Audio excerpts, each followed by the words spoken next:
ಸುಳ್ಯ ಹಾಗೂ ಕಡಬ ತಾಲೂಕಿನ ವಿವಿಧೆಡೆ ಭಾರೀ ಗಾಳಿ ಸಹಿತ ಮಳೆಯಾದ ಪರಿಣಾಮ ಉಪ್ಪಿನಂಗಡಿ ಕಡಬ ಸುಬ್ರಹ್ಮಣ್ಯ ರಾಜ್ಯ ಹೆದ್ದಾರಿಯ ಬಿಳಿನೆಲೆ ಸಿಪಿಸಿಆರ್ಐ ಬಳಿ ಅಡ್ಡವಾಗಿ ಮರವೊಂದು ಉರುಳಿ ಬಿದ್ದಿರುವ ಘಟನೆ ನಡೆದಿದೆ. ಸುಳ್ಯ ಹಾಗೂ ಕಡಬ ತಾಲೂಕಿನ ವಿವಿಧ ಕಡೆಗಳಲ್ಲಿ ಭಾರೀ ಗಾಳಿ ಸಹಿತ ಮಳೆಯಾದ ಪರಿಣಾಮ ಬೃಹತ್ ಗಾತ್ರದ ಮರವೊಂದು ರಾಜ್ಯ ಹೆದ್ದಾರಿಗೆ ಅಡ್ಡವಾಗಿ ಉರುಳಿ ಬಿದ್ದಿದ್ದು ಸುಮಾರು 1 ಗಂಟೆಗೂ ಹೆಚ್ಚು ಕಾಲ ವಾಹನ ಸಂಚಾರಕ್ಕೆ ಅಡ್ಡಿ ಉಂಟಾಯಿತು.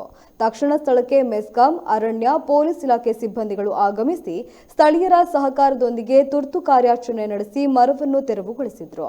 ಇನ್ನು ಭಾರೀ ಗಾಳಿ ಮಳೆಯಿಂದ ಹಲವಾರು ಕಡೆಗಳಲ್ಲಿ ವಿದ್ಯುತ್ ಕಂಬಗಳಿಗೆ ಹಾನಿಯಾಗಿದ್ದು ವಿದ್ಯುತ್ ವ್ಯತ್ಯಯ ಉಂಟಾಗಿದೆ.